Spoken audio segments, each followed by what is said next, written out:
بسم اللہ الرحمن الرحیم۔ قرآنی فیصلے، جلد دوم، باب اول، قرآن کریم کی تعبیر میں اختلاف۔ سوال: آپ کہتے ہیں کہ قانون سازی کے سلسلے میں اگر قرآن مجید کو بنیادی سند قرار دے دیا جائے تو موجودہ اختلافات بھی مٹ سکتے ہیں اور ایک ایسا ضابطۂ قوانین بھی مدون ہو سکتا ہے جس کا اطلاق تمام مسلمانوں پر یکساں ہو سکے۔ لیکن مولوی صاحبان اس کے خلاف یہ اعتراض پیش کرتے ہیں کہ قرآن مجید کی تعبیر میں خود اختلاف ہے، اس سے اختلاف کس طرح سے مٹ سکیں گے اور ایک متفق علیہ ضابطہ کس طرح مرتب ہو سکے گا؟ کیا آپ اس کی وضاحت فرمائیں گے؟ جواب: ہمارے مولوی صاحبان کی تو حالت عجیب ہے۔ قرآن کریم کے متعلق جب ان سے بات سنو تو اس میں یہ بتائیں گے کہ خدا کی ایک آخری کتاب بے مثل و بے نظیر ہے، دنیا بھر کے انسان مل کر اس کی مانند کوئی کتاب نہیں بنا سکتے۔ یہ اس کتاب عظیم کا معجزہ ہے جس کے سامنے عرب بھی سرنگوں تھے اور آج تک کوئی اس چیلنج کو قبول نہیں کر سکا اور نہ ہی کر سکے گا۔ لیکن جب ان سے اس کتاب کو ضابطۂ شریعت بنانے کے متعلق کہا جائے تو یہ دنیا بھر کے نقائص اس کتاب میں گنائے چلے جائیں گے۔ یہ نامکمل ہے، اس میں احکام دیے گئے ہیں لیکن ان کی عملی تفصیل کہیں نہیں دی گئی، یہ غیر واضح ہے اور مبہم ہے، یہ اپنا مطلب واضح طور پر بیان نہیں کر سکتی، اس میں تضادات ہیں جن کے رفع کرنے کا طریقہ یہ ہے کہ بعض آیات کو ناسخ مانا جائے اور بعض کو منسوخ، لیکن اس نے یہ بھی نہیں بتایا کہ اس کی کون سی آیات ناسخ ہیں اور کون سی منسوخ۔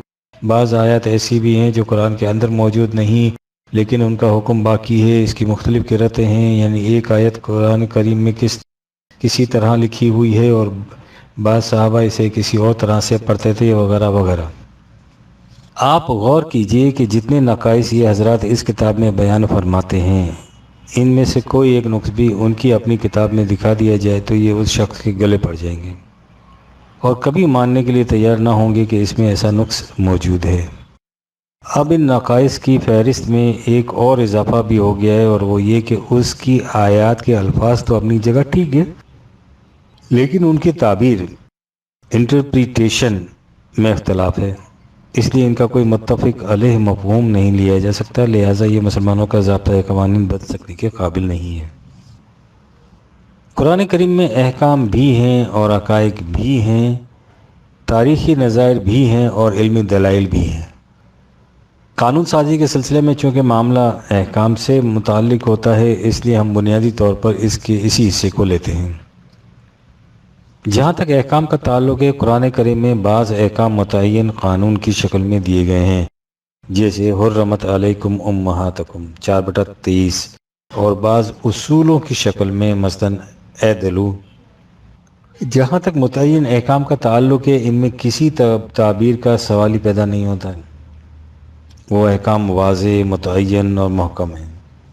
مثلاً جو مثال ہم نے اوپر پیش کی ہے کہ تم پر تمہاری مائیں حرام ہیں، ذرا سوچئے کہ اس میں دو تعبیریں ممکن ہیں، اس میں ایک ہی سوال پیدا ہو سکتا ہے کہ ماؤں میں سوتیلی مائیں بھی شامل ہیں یا نہیں، تو اس کی وضاحت قرآن کریم نے یہ کہہ کر دی کہ وَلَا تَنْكِحُوا مَا نِكَحَ آبَاؤُكُم مِّنَ النِّسَاءِ 4/22، ان عورتوں سے نکاح نہ کرو جن سے تمہارے باپ نکاح کر چکے ہیں۔ بات واضح ہو گئی کہ حقیقی اور سوتیلی ماں دونوں مائیں حرام ہیں، حتیٰ کہ رضائی مائیں بھی 4/23۔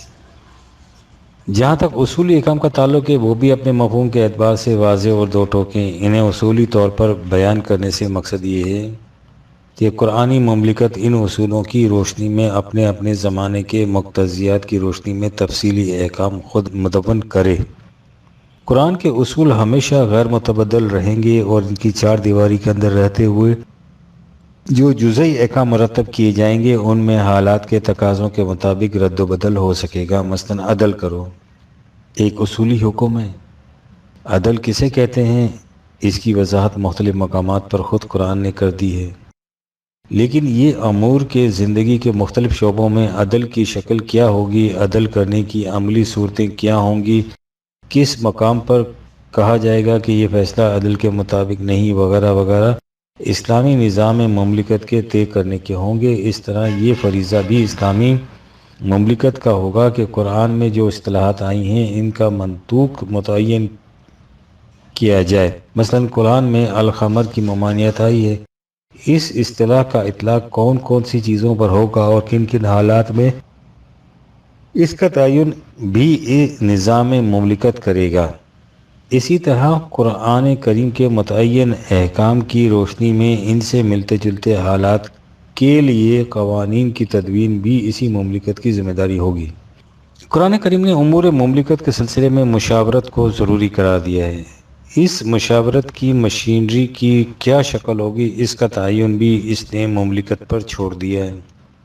مشورہ دیتے وقت مختلف ارباب فکر و نظر کی آرا مختلف ہو سکتی ہے، لیکن جب اس کے بعد مملکت کسی فیصلے پر پہنچ کر قانون نافذ کر دے گی تو اس کی اطاعت سب پر لازم آ جائے گی۔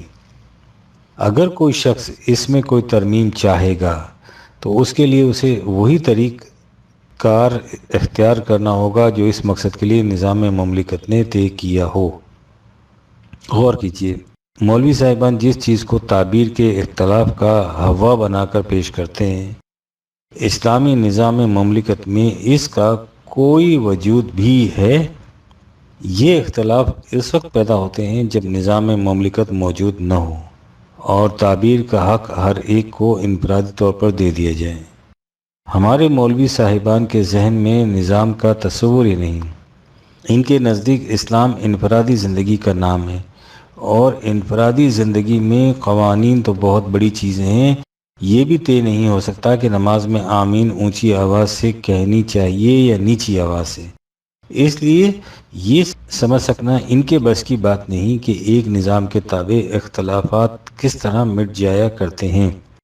ان کی یہی بے بسی تھی جس کے لیے اقبال نے کہا تھا کہ قوم کیا چیز ہے، قوموں کی امامت کیا ہے، اس کو کیا سمجھیں یہ بیچارے 2 رکعت کے امام۔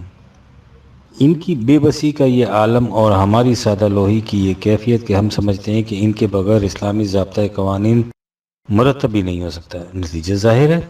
باقی رہے خود حقائق جنہیں قرآن کریم نے تشبیہی انداز میں بیان کیا ہے، جنہیں وہ متشابہات کہہ کر پکارتا ہے۔ مثلاً کان عرش ہو علی الماء 11/7 خدا کا عرش پانی پر ہے۔ ان کا سمجھنا انسان کی علمی سطح کی نسبت سے ہے۔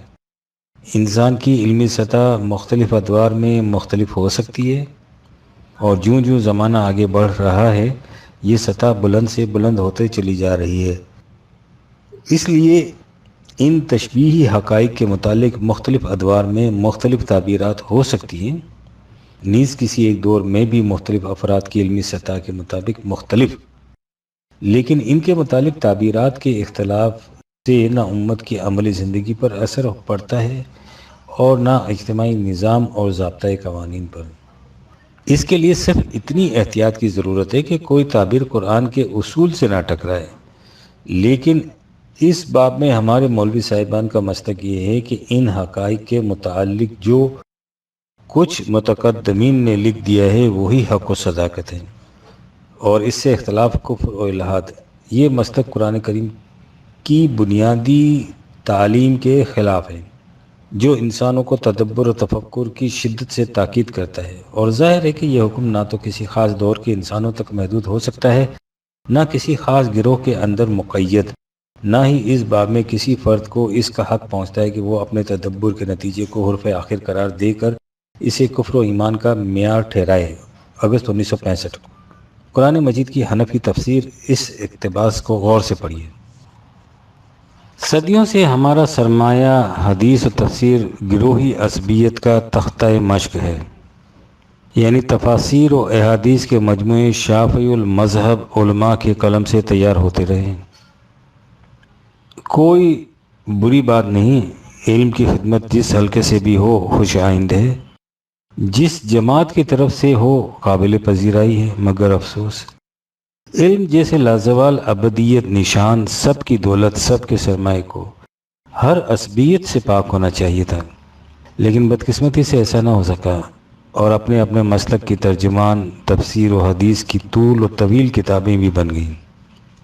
بہرحال جو کچھ ہو چکا ہے اس کا تدارک اس کے سوا اور کیا ہے کہ خاص حنفی نقطۂ نظر سے بھی قرآن مجید کی تفسیر مدارک کا اردو ترجمہ آج مولانا سید انظر شاہ مدرس دارالعلوم دیوبند پارہ اول کا جز اول صفحہ 4۔ اب آپ نے سمجھا کہ ہر فرقے کا قرآن کس طرح الگ الگ ہو گیا ہے، اور یہ بھی کہ مروجہ تفاسیر اور ان پر مبنی تراجم کی روح سے کس قسم کا قرآن آپ کے سامنے آ سکتا ہے۔ سچ کہا تھا حکیم الامت نے کہ زمن بر صوفی ملا السلام کہ پیغام خدا گفتند مارا ول تاویل شاہ در حیرت انداخت خدا و جبرائیل و مصطفیٰ را، 1969۔ کتب تفسیر مولانا سندھی مرحوم کتب تفسیر کے متعلق لکھتے ہیں، ہم نے امام فخر الدین رازی کی تفسیر پڑھی، نیز جار اللہ زمخشری کی کتاب کا مطالعہ کیا، اس کے علاوہ معالم التنزیل از فرع بغوی اور تفسیر حافظ ابن کثیر پڑھی۔ ان سب تفسیروں کے ذریعے ہم نے قرآن سمجھنے کی اپنی استطاعت کے مطابق پوری کوشش کی، لیکن سوائے تحیر کے ہمیں کچھ نصیب نہ ہوا۔ اگر زمانہ طالب علمی میں ہم نے نجم الائمہ حضرت شیخ الہند سے چند آیتوں کی تفسیر جو کتابوں میں نہیں ملتی نہ سنی ہوتی اور ہمارے لیے وہ اطمینان کا ذریعہ نہ بنتی، نیز شیخ الاسلام مولانا محمد قاسم نانوتوی کی بعض تفسیری جملے نہ پڑھے ہوتے، تو قدمہ کی ان تفسیروں کو پڑھ کر ہم علم تفسیر کے حصول سے قطعاً مایوس ہو جاتے۔ بے شک ہم اس امر کا اعتراف کرتے ہیں کہ پہلے زمانے میں مسلمانوں نے انہی کتابوں کی مدد سے قرآن سمجھا تھا اور انہی اصول و قواعد پر انہوں نے اپنے اجتہاد کی بنیاد قرآن کی حکومت قائم کی تھی، لیکن جہاں تک وہ زمانے کا تعلق ہے ہمارے لیے اس قسم کی تفسیروں سے قرآن فہمی ناممکن ہے۔ از ماہنامہ الرحیم ستمبر 1965 اور دسمبر 1966۔ کیا قرآن کریم مکمل ضابطہ حیات ہے؟ 7 دسمبر 1970 کے انتخابات کے موقع پر ٹیلی ویژن پر جو مسلسل پروگرام نشر ہوا، اس میں ایک مذاکرہ بھی مندرجہ بالا عنوان سے شامل تھا۔ مجلس مذاکرہ میں کراچی کے 2 بزرگوار تھے اور تیسرے صاحب ان کا درمیانی واس تھا۔ ان میں سے ایک صاحب نے تو یہ کہہ کر بات ہی ختم کر دی کہ قرآن کریم تلاوت کے لیے ہے، اسے ضابطہ وغیرہ نہیں کہا جا سکتا۔ دوسرے صاحب نے ان سے اختلاف تو کیا لیکن جواب میں کوئی متعین اور واضح بات نہ کہی، لہذا موضوع نہ صرف مبہم رہ گیا بلکہ ناظرین اور سامعین کے دلوں میں شکوک و شبہات پیدا کرنے کا موجب بھی بن گیا۔ ہماری سمجھ میں تو یہ بات ہی نہیں آتی کہ ٹیلی ویژن یا ریڈیو کے ارباب میں نظم و نسق کو جس میدان میں ورق حاصل نہ ہو وہ اسے اپنے پروگراموں میں شامل کیوں کر لیتے ہیں۔ سب سے پہلے ہمیں یہ سمجھ لینا چاہیے کہ عنوان میں لفظ ضابطے کا مفہوم کیا ہے۔ ہمارے ہاں یہ لفظ ایک قانونی اصطلاح کے طور پر استعمال ہوتا ہے، مثلاً ضابطۂ فوجداری، ضابطۂ دیوانی وغیرہ۔ اس سے مراد ہوتا ہے کہ ایسا مجموعہ قوانین جس میں متعلقہ قوانین اور ان کی تفاصیل اور جزئیات وغیرہ مندرج ہوں۔ قرآن کریم ان معنوں میں ضابطۂ حیات نہیں ہے۔ اگر ہم ضابطے کے معنی ضبط یعنی کنٹرول میں رکھنے والا کر لیں تو پھر بات واضح ہو جائے گی۔ اس صورت میں اس کا مفہوم یہ ہوگا کہ قرآن مجید انسانی زندگی کے تقاضوں کو کنٹرول میں رکھتا ہے، انہیں بے باک نہیں ہونے دیتا۔ مثلاً جنسی جذبہ انسانی زندگی کا تقاضا ہے اور قرآن کریم وہ حدود متعین کرتا ہے جس کے اندر رہتے ہوئے اس تقاضے کی تسکین کی جا سکتی ہے۔ یا مثلاً جلب منفعت انسانی زندگی کا تقاضا ہے اور قرآن کریم وہ حدود قیود متعین کرتا ہے جس کے اندر رہتے ہوئے انسان اس تقاضے کو پورا کر سکتا ہے۔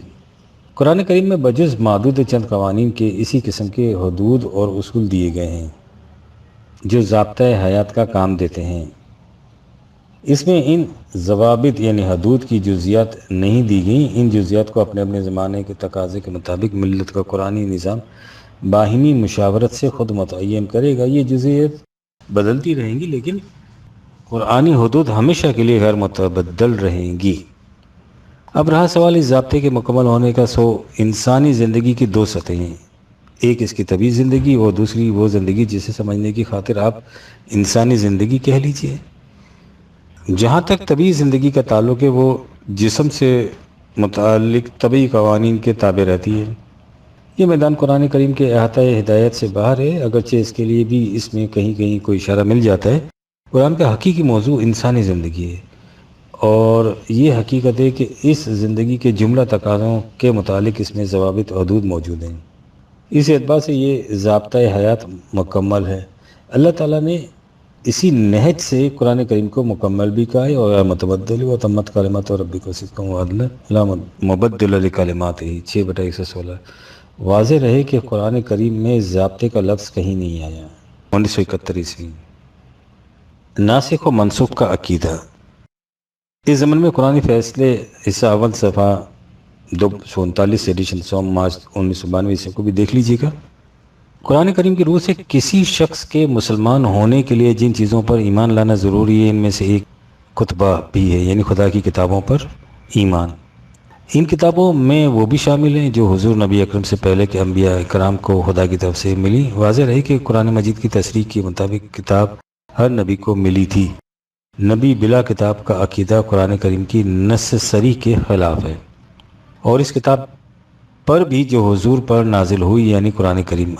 ان میں فرق یہ ہے کہ انبیاء سابقہ کی کتابوں پر صرف اس حد تک ایمان ضروری ہے کہ وہ اپنے اپنے وقت میں مختلف انبیاء کو ملی، لیکن اس کے بعد وہ اپنی اصلی حالت میں باقی نہ رہیں، ان میں تحریف ہو گئی اور یہ وہ بلا دی گئی، یہ حوادث سے عرضی و سماوی کی نظر ہو گئیں۔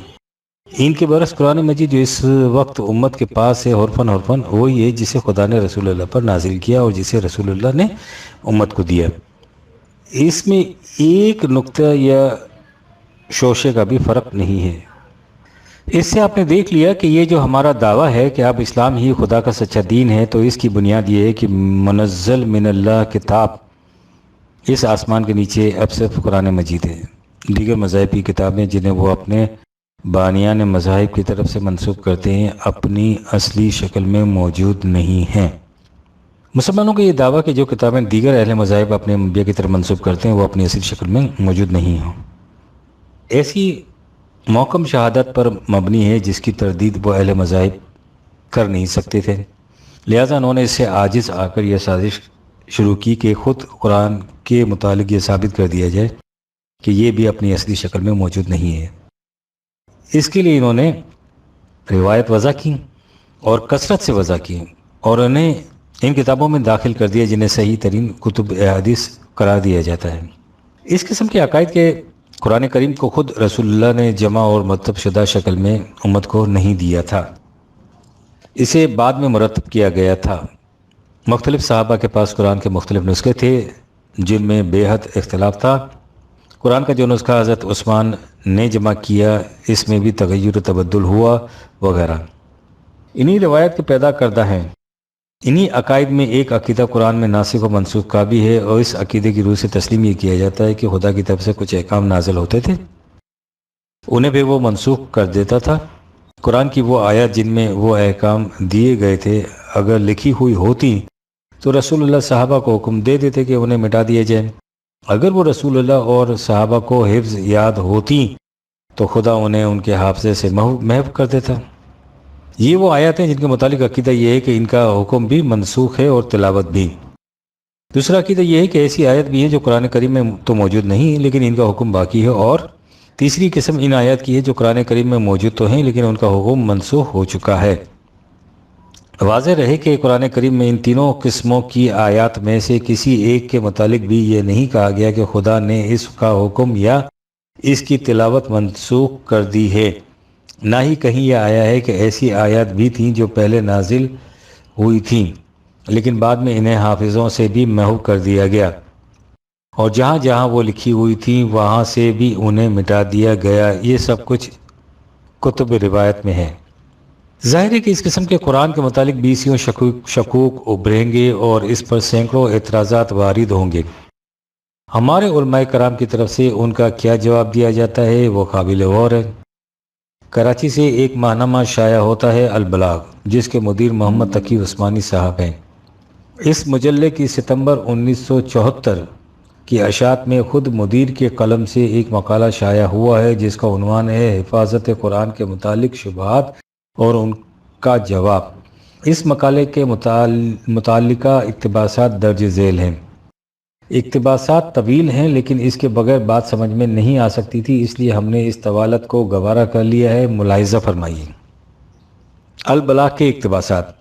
مشہور مستشرق ایف بہل نے دعویٰ کیا ہے کہ عہد رسالت کی ابتدا میں قرآن کریم کی آیات لکھی نہیں جاتی تھیں، بلکہ ان کی حفاظت کا سارا دار و مدار آن حضرت صلی اللہ علیہ وسلم اور آپ کے اصحاب کے حافظے پر تھا۔ چنانچہ یہ عین ممکن ہے کہ ابتدائی زمانے کی قرآنی آیات محفوظ نہ رہی ہوں۔ اپنے اس دعوے کی دلیل میں بہل نے قرآن کریم کی 2 آیات پیش کی ہیں۔ سَنُقْرِئُكَ فَلَا تَنْسَى إِلَّا مَا شَاءَ اللَّهُ، سورہ اعلیٰ 6-7۔ ہم آپ کو پڑھائیں گے پھر آپ بھولیں گے نہیں مگر جو کچھ اللہ چاہے۔ اور دوسرا مَا نَنْسَخْ مِنْ آیَةٍ أَوْ نُنْسِهَا نَأْتِ بِخَيْرٍ مِنْهَا أَوْ مِثْلِهَا، سورہ بقرہ 106۔ ہم جس آیت کو بھی منسوخ کریں گے یا بھلا دیں گے ہم اس سے بہتر یا اس جیسی لے آئیں گے۔ لیکن جو شخص بھی قرآن کریم اور اس کی تفسیر سے ادنا واقفیت رکھتا ہو وہ اس اعتراض کی لغویت محسوس کر سکتا ہے، اس لیے کہ ان دونوں آیتوں میں قرآن کریم کی منسوخ آیات کی طرف اشارہ کیا گیا ہے۔ پہلی آیت کا شان نزول یہ ہے کہ جب جبرائیل امین علیہ السلام قرآن کریم کی کچھ آیات لے کر نازل ہوتے تو آن حضرت صلی اللہ علیہ وسلم انہیں بھول جانے کے خوف سے بار بار دہراتے رہتے تھے اور اس میں آپ کو شدید تعب ہوتا تھا۔ اس آیت میں آپ کو یہ اطمینان دلایا گیا کہ آپ کو یاد کرنے کی مشقت برداشت کرنے کی ضرورت نہیں، اللہ تعالیٰ نے خود قرآن کی حفاظت کا ذمہ لیا ہے، لہٰذا آپ ان آیات کو بھول نہیں سکیں گے۔ لیکن اس پر یہ اشکال ہو سکتا تھا کہ قرآن کریم کی بعض آیات تو بعد میں منسوخ ہونے کے سبب حافظے سے محو ہو گئیں۔ اس کا جواب دینے کے لیے الا ماشاء اللہ، مگر جو کچھ اللہ چاہے کے الفاظ بڑھا دیے گئے ہیں، جن کا مطلب یہ ہے کہ جب اللہ تعالیٰ کسی آیت کو منسوخ کرے گا تو صرف اسی وقت وہ آیت آپ کے حافظے سے محو ہو سکے گی، اس کے بغیر نہیں۔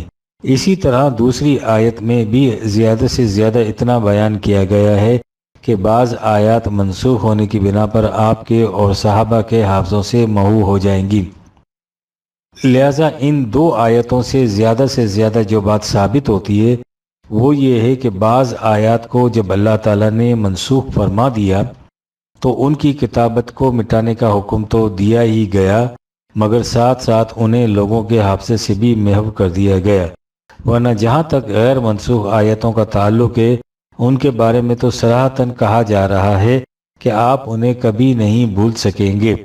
اس سے یہ بات آخر کیسے نکل آئی کہ جو آیتیں منسوخ نہیں ہوئیں ان کے فراموش ہو جانے کا بھی کوئی امکان ہے؟ دوسرا اقتباس ملاحظہ ہو۔ مارگولیوتھ نے جس روایت کا حوالہ دیا ہے وہ یہ: عن عائشة زوج النبي صلى الله عليه وآله وسلم قالت: لقد انزلت الرجم ورضعات البر 10 فانت في ورقة تحت سرر في به، فلما اشتى رسول صلى الله عليه وآله وسلم تشاغلنا بمر ودخلت دوب لنا فالتا۔ مسند احمد۔ حضرت عائشہ رضی اللہ عنہ فرماتی ہیں کہ رجم کی آیت اور بڑے بڑے آدمی کی 10 رضوعات کی آیت نازل ہوئی تھی۔ یہ آیتیں میرے گھر میں ایک تخت کے نیچے کاغذ پر لکھی ہوئی تھیں۔ جب حضرت صلی اللہ علیہ وسلم کو مرض وفات کی تکلیف شروع ہوئی تو ہم آپ کی دیکھ بھال میں مصروف ہو گئے۔ ہمارا ایک پالتو جانور تھا، وہ آیا اور اس نے وہ کاغذ کھا لیا۔ لیکن حقیقت یہ ہے کہ اس روایت میں حضرت عائشہ نے جن آیتوں کا ذکر فرمایا ہے یہ با جمع امت وہ آیتیں ہیں جن کی تلاوت منسوخ ہو چکی تھی۔ خود حضرت عائشہ بھی ان آیتوں کے منسوخ التلاوت ہونے کی قائل ہیں، لہذا اگر انہوں نے یہ آیات کسی کاغذ پر لکھ کر رکھی ہوئی تھیں تو اس کا منشا سوائے ایک یادگار کے تحفظ کے کچھ نہ تھا، ورنہ اگر یہ آیات حضرت عائشہ کے نزدیک قرآن کریم کا جز ہوتی تو وہ کم از کم ان کو تو یاد تھیں، وہ ان کو قرآن کریم کے نسخوں میں درج کراتی، لیکن انہوں نے ساری عمر ایسی کوئی کوشش نہیں کی۔ اس سے صاف واضح ہے کہ خود حضرت عائشہ کے نزدیک یہ آیات محض ایک علمی یادگار کی حیثیت رکھتی تھیں اور قرآن کریم کی دوسری آیات کی طرح اس کو مصحف میں درج کرانے کا کوئی اہتمام ان کے پیش نظر بھی نہیں تھا، لہٰذا اس واقعے سے قرآن کریم کی حفاظت پر کوئی حرف نہیں آتا۔ یہ ہیں وہ جوابات جن سے یہ حضرات مطمئن ہو جاتے ہیں کہ ہم نے معترضین کو اگر قائل نہیں کر دیا تو کم از کم ان کا منہ بند کر دیا۔ ہم پوچھتے ہیں اپنے قارئین بالخصوص قوم کے نوجوان تعلیم یافتہ طبقے سے کہ مستشرقین کو تو چھوڑیے، کیا وہ ان جوابات سے مطمئن ہو گئے اور ان سے ان کے شکوک و شبہات دور ہو گئے؟ شکوک و شبہات کا دور ہونا تو ایک طرف، ان سے تو مزید شکوک و شبہات ابھر آتے ہیں۔ مثلا پہلے اس آیت کو لیجیے جس سے حضرت عائشہ کا جانور کھا گیا تھا، کہا یہ گیا ہے کہ یہ ان آیات میں سے تھیں جنہیں خدا نے منسوخ قرار دے دیا تھا۔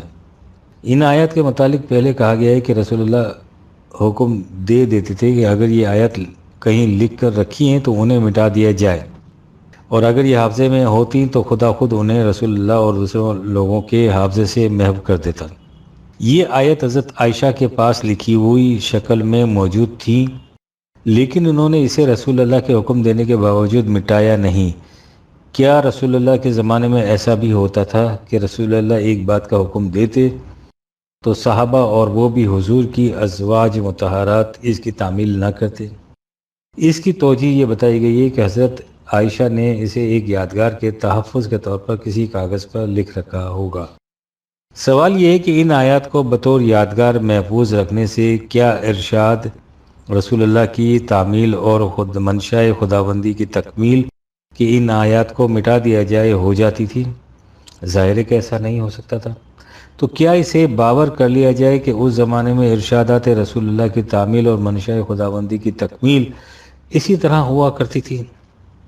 اور پھر اس کا کیا ثبوت ہے کہ ایسا صرف حضرت عائشہ نے کیا، اور وہ بھی صرف ایک آیت کے سلسلے میں کیا تھا؟ کیا معلوم کتنے صحابہ نے ان آیات کو لکھ رکھا تھا، اور یہ بھی کیا معلوم کہ وہ کہاں کہاں تشریف لے جا چکے ہوں گے اور ان تک رسول اللہ کا یہ حکم پہنچا بھی ہوگا یا نہیں کہ ان آیات کو مٹا دیا جائے۔ وہ تو ان آیات کو قرآن کریم کا جزو سمجھتے تھے اور اسی حیثیت سے انہوں نے انہیں محفوظ رکھ کر چھوڑا ہوگا۔ کیا اس سے ان آیات کی تنسیخ کا مقصد خداوندی پورا ہو گیا تھا؟ اور کیا بعد ازاں جب صحابہ ایک دوسرے سے ملتے ہوں گے تو ان آیات کے متعلق نزاعات پیدا نہ ہوتی ہوں گی کہ کیا یہ قرآن کا جز ہیں یہ نہیں ہیں؟ اب آئیے اس آیت کے متن کی طرف جس کے متعلق عثمانی صاحب نے فرمایا کہ خدا نے اسے منسوخ کر دیا تھا اور اسے حضرت عائشہ کا جانور کھا گیا تھا۔ اس آیت میں ایک حکم زانی اور زانیہ کو سنسار رجم کرنے کا تھا۔ تفسیر ابن کثیر کا شمار اہل سنت والجماعت کی نہایت قابل اعتماد کتب تفاسیر میں ہوتا ہے۔ دیکھیے کہ اس میں اس آیت کے متعلق کیا کہا گیا ہے۔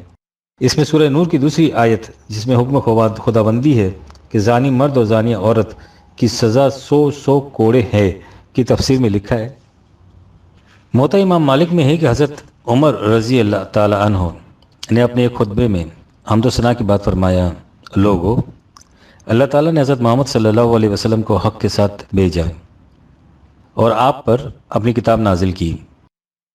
اس کتاب اللہ میں رجم کرنے کے حکم کی آیت بھی تھی جو ہم نے تلاوت کی، یاد کی اور اس پر عمل بھی کیا۔ خود حضور کے زمانے میں بھی رجم ہوا اور ہم نے بھی آپ کے بعد رجم کیا۔ مجھے ڈر لگتا ہے کہ کچھ زمانہ گزرنے کے بعد کوئی یہ نہ کہنے لگے کہ ہم رجم کو کتاب اللہ میں نہیں پاتے۔ ایسا نہ ہو کہ وہ خدا کی اس فریضے کو جسے اللہ نے اپنی کتاب میں اتارا چھوڑ کر مر جائیں۔ کتاب اللہ میں رجم کا حکم مطلق حق ہے، اور اس پر جو زنا کرے اور ہو شادی شدہ، خواہ مرد ہو یا عورت، جبکہ اس کے زنا پر کوئی شرعی ثبوت یا حمل موجود ہو۔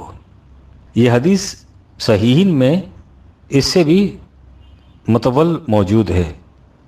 مسند احمد میں ہے کہ آپ نے اپنے خطبے میں فرمایا کہ لوگ کہتے ہیں کہ ہم رجم یعنی سنساری کا مسئلہ قرآن میں نہیں پاتے ہیں، قرآن میں صرف کوڑے مارنے کا حکم ہے۔ یاد رکھو خود رسول اللہ صلی اللہ علیہ وسلم نے رجم کیا اور ہم نے بھی آپ کے بعد رجم کیا۔ اگر مجھے یہ خوف نہ ہوتا کہ لوگ کہیں گے کہ قرآن میں جو نہ تھا عمر نے لکھ دیا تو میں آیت رجم کو اس طرح لکھ دیتا جس طرح نازل ہوئی تھی۔ یہ حدیث نسائی شریف میں بھی ہے۔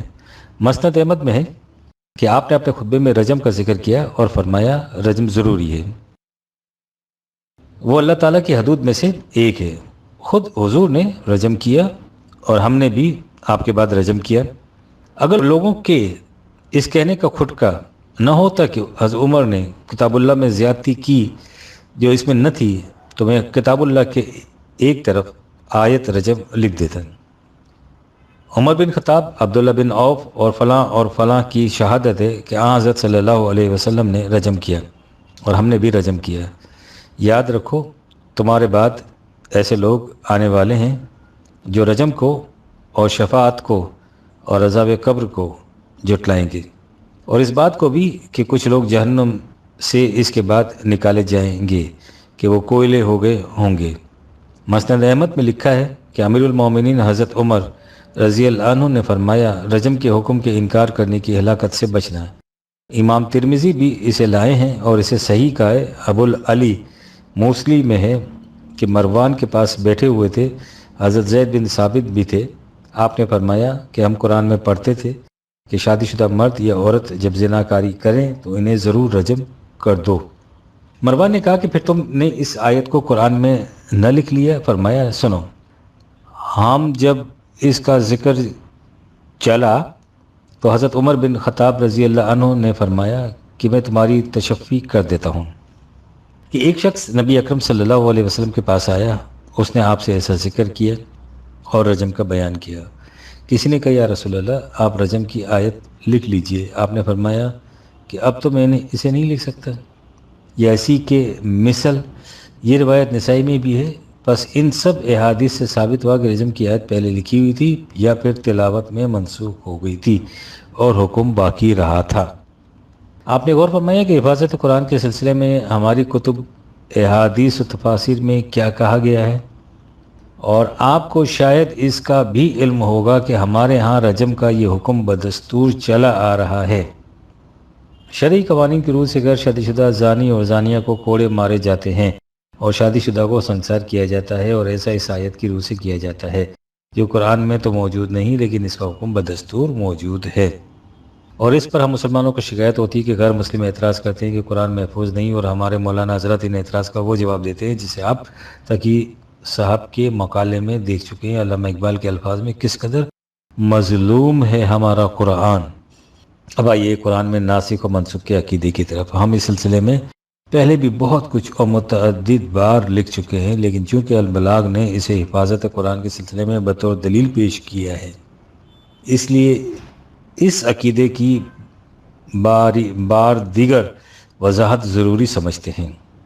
یہ عقیدہ حال کا وضع کردہ نہیں بلکہ اس زمانے سے چلا آ رہا ہے جب سے وضعی روایت وجود میں ہیں، اور اس وقت تک چلا جائے گا جب تک مسلمانوں کی یہ حالت رہے گی۔ وإذا قيل لهم اتبعوا ما أنزل الله قالوا بل نتبع ما ألفينا عليه آباءنا 2/170۔ جب ان سے کہا جاتا ہے کہ قرآن کا اتباع کرو تو کہتے ہیں کہ نہیں، ہم تو اسی مسلک کا اتباع کریں گے جس پر ہم نے اپنے باپ دادا کو پایا۔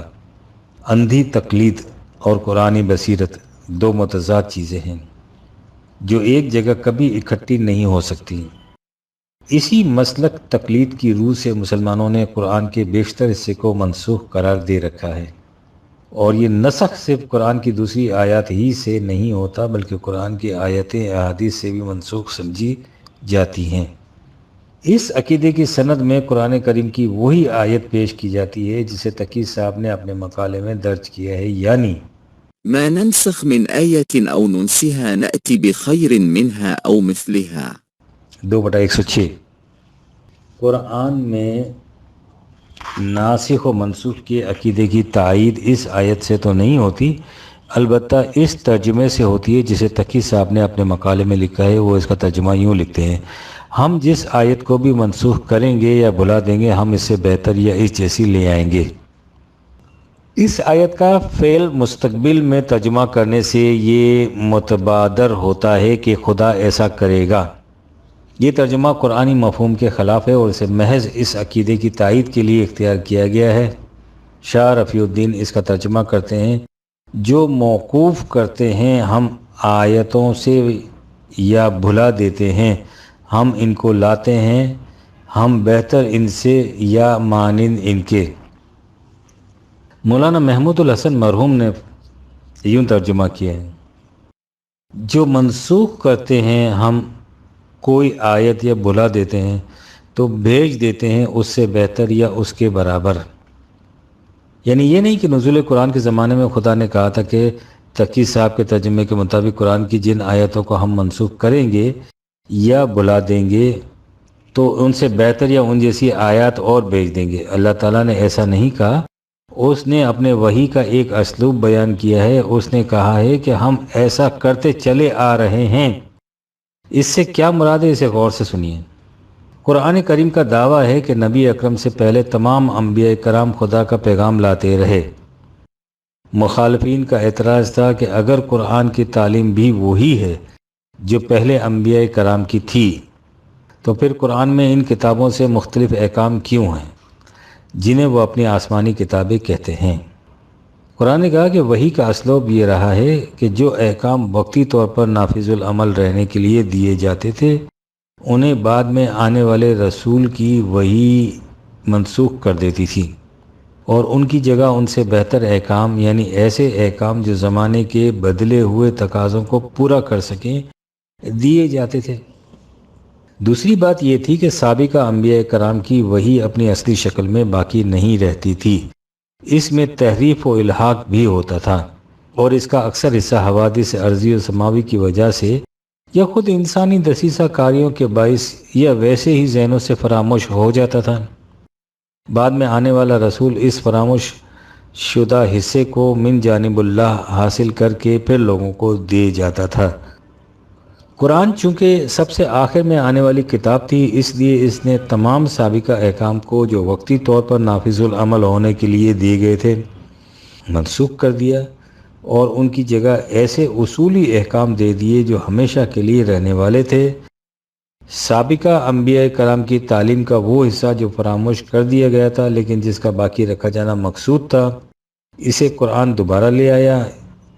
اس کی وجہ سے اہل کتاب قرآن میں بعض باتیں ایسی پاتے تھے جو ان کے احکام کے خلاف جاتی تھیں، یعنی جنہیں قرآن نے منسوخ کر دیا تھا اور ان کی جگہ دوسرے احکام نے لے لی تھی، یا ایسی باتیں جن کا ان کتابوں میں کہیں ذکر نہ تھا جو ان کے پاس اس وقت موجود تھی، یعنی وہ حصہ جو ان کے ہاں فراموش ہو چکا تھا اور جسے قرآن دوبارہ لایا تھا۔ وہ اس تبدیلی کو بطور اعتراض پیش کرتے تھے کہ اگر قرآن اسی خدا کی طرف سے ہے جس خدا نے سابقہ کتابیں نازل کی تھیں تو پھر قرآن بے نیائی ان کتابوں جیسا کیوں نہیں ہے۔ دیکھیے قرآن کریم ان کی ان بہانہ بازیوں کی پردہ کشائی کس انداز سے کرتا ہے۔ وہ کہتا ہے کہ اے رسول، اہل کتاب ہوں یا مشرکین عرب، وہ اسے گوارا ہی نہیں کرتے کہ وہی تمہاری طرف نازل ہو۔ ما يود الذين كفروا من أهل الكتاب ولا المشركين أن ينزل عليكم من خير من ربكم والله يختص برحمته من يشاء والله ذو الفضل العظيم۔ 2/105 اہل کتاب ہوں یا مشرکین عرب، جو بھی قرآن کی صداقت سے انکار کرتے ہیں ان کے اس انکار کی در حقیقت وجہ یہ ہے کہ وہ اسے چاہتے ہی نہیں کہ خدا کی یہ خیر و برکت تمہاری طرف نازل ہو جائے، لیکن یہ تو خدا کی مشیت کے مطابق ہوتا ہے، نہ کہ لوگوں کی منشا کے مطابق۔ وہ اپنی رحمت کے لیے جسے چاہتا ہے مختص کر لیتا ہے، وہ صاحب فضل عظیم ہے۔ اہل کتاب میں سے یہودی اس انکار و مخالفت میں پیش تھے۔ ان کی اس مخالفت کی اصل وجہ تو یہ تھی کہ وہ اسے برداشت ہی نہیں کر سکتے تھے کہ نبوت بنی اسرائیل کو چھوڑ کر بنی اسماعیل کی طرف چلی جائے، لیکن اعتراضات اس قسم کے کرتے تھے کہ قرآن کے احکام ان کی شریعت کے خلاف کیوں ہیں۔ مثلا ان کے ہاں اونٹ حرام تھا، قرآن نے اسے حلال قرار دے دیا وغیرہ وغیرہ۔ اس کے جواب میں قرآن نے یہ بتایا کہ وحی کا اسلوب یہ ہے ما ننسخ من آية أو ننسها نأتي بخير منها أو مثلها۔ 2/106 میں بیان کیا گیا ہے کہ ہم جن سابقہ احکام کو منسوخ کر دیتے ہیں ان کی جگہ بعد میں آنے والے نبی کی وساطت سے ان سے بہتر احکام بھیج دیتے ہیں، اور سابقہ تعلیم میں سے جو حصہ فراموش کر دیا جاتا ہے اس کی جگہ اس کی مثل لے آتے ہیں۔ یہی اسلوب قرآن میں کار فرمائے۔ سورہ نحل میں منکرین قرآن کا اعتراض ان الفاظ میں بیان کیا گیا ہے۔ وإذا بدلنا آية مكان آية والله أعلم بما ينزل قالوا إنما أنت مفتر بل أكثرهم لا يعلمون۔ 16/101۔ جب ہم ایک پیغام کی جگہ دوسرا پیغام بھیجتے ہیں اور خدا خوب جانتا ہے کہ وہ کیا نازل کر رہا ہے، تو یہ کہتے ہیں کہ اے رسول تو یہ کچھ اپنی طرف سے کہتا ہے، کیونکہ یہ ان کتابوں سے مختلف ہے جو ہمارے پاس ہیں، لیکن حقیقت یہ ہے کہ یہ لوگ جانتے نہیں کہ وحی کا اسلوب کیا ہے۔ دیکھیے بات کس قدر واضح ہے۔ یہ تو ہوا کتب سابقہ کے ان احکام کے متعلق جنہیں خدا خود منسوخ کر کے وحی جدید میں ان سے بہتر احکام عطا کر دیتا تھا۔ ان میں سے ایسے احکام بھی شامل تھے جنہیں اہل کتاب نے اپنی طرف سے وضع کر کے شامل کتاب کر رکھا تھا۔ اس کی شہادت قرآن کریم کے مختلف مقامات میں موجود ہے، مثلاً 5/13۔ ان تحریفات کو جدید وحی منسوخ کر کے ان کی جگہ اصلی احکام دے دیتی تھی۔ سورہ حج میں اس حقیقت کو ان الفاظ میں بیان کیا گیا ہے۔ وما أرسلنا من قبلك من رسول ولا نبي إلا إذا تمنى ألقى الشيطان في أمنيته فينسخ الله ما يلقي الشيطان ثم يحكم الله آياته والله عليم حكيم۔ 22/52۔ اور ہم نے اے رسول تجھ سے پہلے کوئی رسول اور نبی نہیں بھیجا جس کے ساتھ یہ ماجرا نہ گزرا ہو کہ اس کے بعد اس کے تلاوت کردہ پیغامات خداوندی میں شیطان نے اپنی طرف سے کچھ ملا نہ دیا ہو۔ شیاطین یہ کرتے تھے اور اللہ ان کی اس آمیزش کو دوسرے رسول کی بعثت سے مٹا دیتا تھا اور اپنے پیغامات کو پھر محکم بنا دیتا تھا۔ اللہ علیم و حکیم ہے۔ یہ تھا وحی کے پروگرام کا اسلوب، یعنی ہر رسول کی طرف بھیجی جانے والی وحی سابقہ وحی کے ان احکام کو منسوخ کر دیتی تھی جن کا باقی رکھنا مقصود نہیں ہوتا تھا، خواہ وہ احکام سابقہ کتب میں اپنی اصلی شکل میں موجود ہوں اور خواہ وہ الحاقی یا محرف ہوں، ان کی جگہ ان سے بہتر احکام نازل کر دیے جاتے تھے۔ نأتي بخير منها۔ 2/106۔ اہل کتاب کی اپنی کتابوں کے بعض پیغامات کے فراموش کر دینے کا بھی ذکر قرآن کریم میں موجود ہے۔ ونسوا حظا مما ذكروا به۔ 5/13 اور 14۔ اگر ان فراموش کردہ پیغامات کا موجود رکھنا مقصود ہوتا تو جدید وحی خداوندی انہیں بحال کر دیتی۔ ان تصریحات کی روشنی میں دیکھیے کہ آیا تنسیخ 2/109 کہ صحیح مفہوم کے سمجھنے میں کوئی دقت بھی پیش نہیں آتی ہے، یعنی اس مفہوم کے سمجھنے میں کہ وحی کا اسلوب یہ رہا ہے کہ جن سابقہ احکام کا باقی رکھنا مقصود نہیں ہوتا تھا انہیں منسوخ کر کے وحی جدید میں ان سے بہتر احکام دے دیے جاتے تھے، اور وحی سابقہ کے جن احکام کو الحال ہی رکھنا مقصود ہوتا تھا وحی جدید میں ان کی تجدید کر دی جاتی تھی، خواہ اہل کتاب نے انہیں فراموش ہی کیوں نہ کر دیا ہو۔ اس مفہوم کو سامنے رکھیے اور پھر سوچئے کہ کیا اس عقیدے کی کوئی اصل ہو سکتی ہے کہ قرآن کریم کی اپنی آیات دوسری آیات سے منسوخ ہیں، اور بعض آیات ایسی ہیں جو قرآن کریم میں نہیں ہیں لیکن ان کا حکم باقی ہے، اور ایسی بھی جنہیں پہلے نازل کیا گیا تھا پھر انہیں محو کر دیا گیا۔ یعنی یہی نہیں بلکہ یہ عقیدہ بھی کہ قرآن کی آیات روایات سے منسوخ ہیں۔ پھر یہ بھی سوچئے کہ اگر یہ عقیدہ رکھا جائے کہ قرآن کی بعض موجودہ آیتیں دوسری آیات سے منسوخ ہو چکی ہیں لیکن خدا نے بتایا نہیں کہ کون سی آیات کون سی سے منسوخ ہو چکی ہیں، تو اسی سے قرآن بھیجنے والے خدا کے متعلق کیا تصور پیدا ہوتا ہے۔ لیکن ہماری مذہبی پیشوائیت کو اس سے کیا غرض کہ خدا کے متعلق کیا تصور پیدا ہوتا ہے اور رسول اللہ کے متعلق کیا خیال قائم ہوتا ہے۔ اسے تو صرف اس سے غرض ہے کہ جو کچھ ہوتا چلا آ رہا ہے اس میں کہیں فرق نہ آ جائے، خواہ وہ اپنی اصل کے اعتبار سے یہود کی مکذوبات ہوں یا نصارہ کی مفتریات، مجوس کی مخترعات ہوں یا صنادید عجم کی خرافات۔ اب آئیے تقی صاحب کی پیش کردہ دوسری آیت کی طرف، یعنی سنقرئك فلا تنسى إلا ما شاء الله 87/6 اور 7۔ اس کا ترجمہ انہوں نے کیا ہے، ہم آپ کو پڑھائیں گے پھر آپ بھولیں گے نہیں مگر جو کچھ اللہ چاہے۔ اس آیت کو انہوں نے اس عقیدے کی تائید میں پیش کیا کہ خدا پہلے قرآن میں کچھ آیتیں نازل کر دیتا تھا، پھر انہیں واپس لے جاتا تھا اور انہیں حضور کے حافظے سے بھی محو کر دیتا تھا۔ پہلی بات یہ ہے کہ یہ عقیدہ سرے سے قرآن کریم کے خلاف ہے کہ خدا پہلے کچھ آیت نازل کرتا تھا اور پھر انہیں واپس لے آتا تھا۔ قرآن کریم میں ہے ولئن شئنا لنذهبن بالذي أوحينا إليك ثم لا تجد لك به علينا وكيلا۔ 17/86، اگر ہم چاہتے تو جو کچھ تیری طرف وحی کیا جاتا ہے اسے اٹھا کر لے جاتے اور پھر کوئی قوت تیری طرف سے ہمارے خلاف وکالت کر کے اسے واپس نہ دلا سکتی۔ اگر ہم چاہتے، اس سے واضح ہے کہ اگر خدا چاہتا تو وہ ایسا بھی کر سکتا تھا، لیکن اس نے ایسا نہیں چاہا، اس لیے ایسا نہیں کیا۔ اس سے واضح ہے کہ اللہ تعالیٰ نے جو کچھ حضور پر نازل کیا اس میں سے کچھ بھی واپس نہیں لے گیا۔ اس کے بعد آئیے آیت نمبر 87/6 کی طرف، جس سے یہ مفہوم لیا گیا ہے کہ جو کچھ حضور کی طرف نازل کیا جاتا تھا اسے آپ خود تو نہیں بلا سکتے تھے، لیکن جس حصے سے متعلق خدا چاہتا تھا وہ آپ کے حافظے سے محو ہو جاتا تھا۔ اس کے لیے سند الا ما شاء اللہ، جس کا مطلب لیا جاتا ہے بجز اس کے جس کے لیے خدا کی مشیت ہو کہ آپ بھول جائیں۔ تصیح کا مادہ نون سین یہ ہے جس کے معنی بھول جانے کے علاوہ ترک کر دینے، حفاظت چھوڑ دینے کے بھی ہیں۔ المنار علامہ محمد عبدہ مرحوم کی بڑی مستند و مشہور تفسیر ہے، جسے ان کے شاگرد علامہ رشید رضا مرحوم نے مرتب کیا ہے۔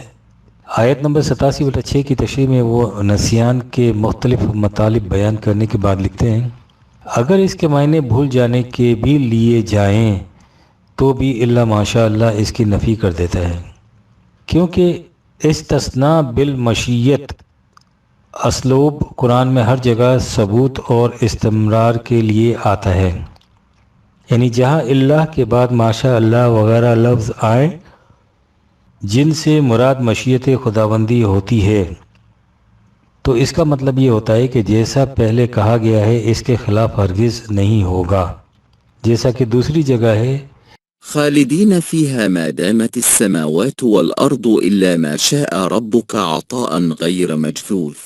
11/108، یعنی غیر مقطوع اور استثناء میں یہ نقطہ ہے کہ یہ ظاہر کر دینا مقصود ہے کہ یہ امور جو ثابتہ اور دائمہ ہیں خدا کی مشیت سے ایسے ہیں، اپنی طبیعت کے لحاظ سے ایسے نہیں۔ اگر خدا اس کے خلاف چاہتا تو ان کو ویسا ہی بنا دیتا، لیکن اس نے ایسا چاہا نہیں ہے۔ یہ المنار جلد اول صفحہ نمبر 416 سے 19، زیر ننسخ و ننسحہ الا ماشاء اللہ کی ان معنی کی روح سے سورۃ الاعلیٰ کی آیت نمبر 6 کا صحیح مفہوم یہ ہوگا کہ اے رسول، جو کچھ ہم تجھے وحی کی روح سے پڑھائیں گے تو اس میں سے نہ تو کچھ ترک کر سکے گا نہ فراموش، ایسا کبھی نہیں ہوگا، یہ حتمی بات ہے۔ یہ ہے قرآن کریم کی روح سے قرآن کی صحیح پوزیشن۔ اللہ تعالیٰ نے یوم اول سے جو کچھ حضور پر نازل فرمایا اور یوم آخر تک جب اس کے اتمام کا اعلان کر دیا، اس کا کوئی ایک لفظ بھی نہ منسوخ ہوا، نہ تبدیل، نہ فراموش۔ یہ سارے کا سارا قرآن حضور نے خود لکھوا کر زبانی یاد کرا کر صحابہ کو دیا، اور وہی قرآن بلا تغیر و تبدل امت کے پاس متواتر چلا آ رہا ہے۔ جس کتاب کی حفاظت کا ذمہ خود خدا نے لے رکھا ہے 15/9، اس میں تغیر و تبدل کیسے ہو سکتا ہے؟ مسلمان تو ایک طرف، خود غیر مسلموں کی تحقیق بھی اس کی شاہد ہے۔ یہ تو ہے قرآن کریم کی روح سے حفاظت قرآن کی پوزیشن، لیکن وضعی روایات نے اس کا کچھ بھی غیر مشکوک نہیں رہنے دیا، اور انہی کے سہارے غیر مسلم اس کے خلاف اعتراضات کرتے رہتے ہیں۔ ان اعتراضات کا جو جواب دیا جاتا ہے اس کا نمونہ آپ تقی صاحب کے مقالے میں دیکھ چکے ہیں۔ یاد رکھیے، جب تک آپ ان وضعی روایات کو صحیح و مستند تسلیم کرتے رہیں گے، نہ قرآن کی حفاظت ثابت ہو سکے گی اور نہ ہی معترضین کے کسی اعتراض کا اطمینان بخش جواب دیا جا سکے گا۔ اس قسم کی روایت کے متعلق صحیح موقف وہی ہے جسے مولانا ابوالکلام آزاد مرحوم نے ان الفاظ میں بیان کیا ہے: روایات کی قسموں میں سے کتنی ہی بہتر قسم کی کوئی روایت ہو، بہرحال ایک غیر معصوم راوی کی شہادت سے زیادہ کچھ نہیں، اور غیر معصوم کی شہادت ایک لمحے کے لیے بھی یقینیات کے مقابلے میں تسلیم نہیں کی جا سکتی۔ ہمیں مان لینا پڑے گا کہ یہ اللہ کے رسول کا قول نہیں ہو سکتا۔ یقیناً یہاں راویوں سے غلطی ہوئی ہے، اور ایسا مان لینے سے نہ تو آسمان پھٹ پڑے گا اور نہ زمین شک ہو جائے گی۔ لیکن یہاں تو مصیبت یہ ہے کہ وہی بات مولانا آزاد کہیں تو وہ امام الہند کے امام الہند رہیں، لیکن وہی بات طلوع اسلام کہے تو اسے منکر حدیث، کافر، مرتد قرار دے دیا جائے۔ لیکن طلوع اسلام کو منکر حدیث اور کافر قرار دینے سے آپ اپنے آپ کو تو مطمئن کر سکتے ہیں، بلکہ فریب دے سکتے ہیں۔ غیر مسلم معترضین کے اعتراضات کا جواب نہیں دے سکتے، قرآن مجید کی حفاظت ثابت نہیں کر سکتے۔ اس کے لیے تو مولانا آزاد کی طرح منکر حدیث بننا اور اسلام کے خلاف اعتراضات کا جواب دینے کے لیے قرآن کو سند و حجت قرار دینا ہی پڑے گا۔ اکتوبر 1974 ء